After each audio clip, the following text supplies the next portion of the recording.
Hello, good afternoon everyone. Welcome to Daily Current Affair MCQ. Today is 18th October 2024.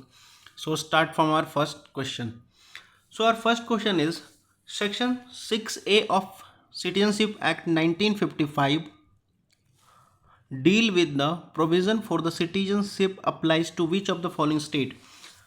देखो कहता है कि section 6A का जो सिटीजनशिप 1955 में आया था उसके रिगार्डिंग जो सिटीजनशिप अप्लाई की गई थी वो कौन कौन से स्टेट में अप्लाई की गई थी वो पूछ रहा है आपसे। ठीक है, so our first option is Jammu and Kashmir, second Punjab, third one Assam, fourth one is Arunachal Pradesh.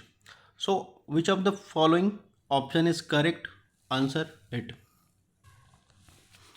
So our correct option is C, Assam. Assam को 1955 सिटीजनशिप एक्ट जो था 6A के रिगार्डिंग उसमें ये उसके रिगार्डिंग ये उनको सिटीजनशिप अप्लाई किया गया था। वो उनके लिए था कि जो लोग बांग्लादेश से आसाम आए थे, आपका बांग्लादेश से आसाम आए थे 1971 के पहले, उनको ये दिया गया था कि ऑफकोर्स पता है 1971 में क्या हुआ था। बांग्लादेश जो ईस्ट पाकिस्तान के नाम से जाना जाता था वो वहाँ से आज़ाद हो गया था, बांग्लादेश बना था। ठीक है, तो इसके लिए था वो 1971 में ये उसके रिगार्डिंग था कि जो लोग आसाम में आए हैं बांग्लादेश से 1971 के पहले उनके लिए सिटीजनशिप का रूल था। ठीक है, so move to the next question. So our next question is consider the following statement regarding eddy current in ocean. Okay, तो ईडी करेंट जो हमारा ओशन में होता है उसके रिगार्डिंग स्टेटमेंट है और आपको करेक्ट वन ढूंढना है। ठीक है, तो आपका फर्स्ट ऑप्शन जो स्टेटमेंट कहता है वो eddies are smaller and temporary loop of swelling water that can travel along the distance before dissipating. Second one, they transport the heat and nutrition and marine organism over a long distance.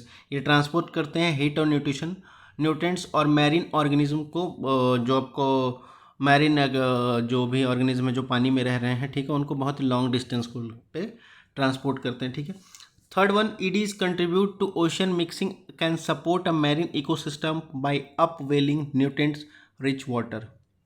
So which of the statement is correct? Answer it. So our correct option is C. All of the statement are correct. Okay, 1, 2, third, all of the statement are correct. So move to the next question.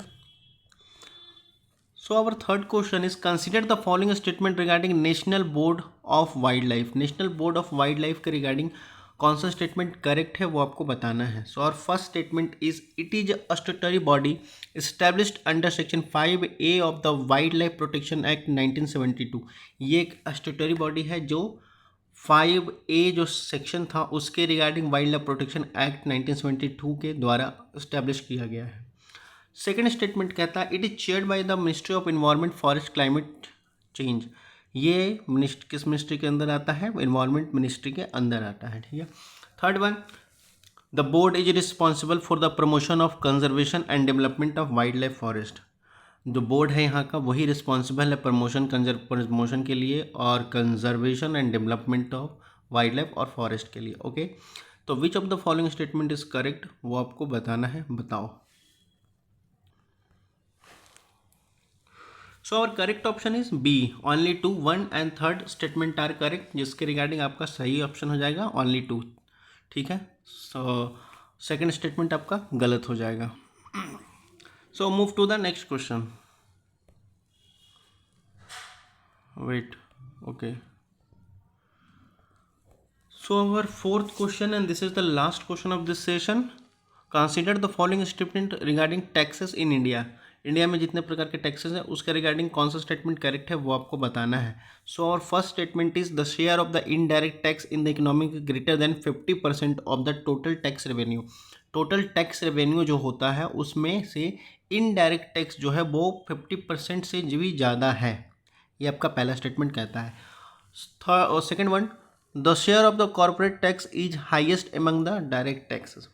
जो direct taxes में जो corporate का share है वो बहुत ही highest है। Third one, Maharashtra is the highest share in the total direct taxes among all the state. Maharashtra बहुत ही highest tax पे कर रहा है बाकी सब स्टेट के रिगार्डिंग। ओके, तो which of the statement is correct? Answer it.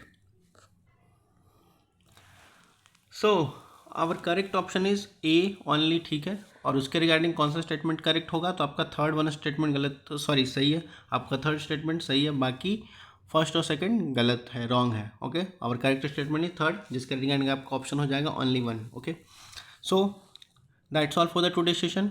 कोई क्वेश्चन या कोई क्वेरी हो तो feel free to ask in comment section. बाकी पढ़ते लिखते रहिए, धन्यवाद। और इसकी पीडीएफ चाहिए तो आपको टेलीग्राम पे मिल जाएगा, और टेलीग्राम का लिंक आपको डिस्क्रिप्शन में मिल जाएगा। Okay, thank you.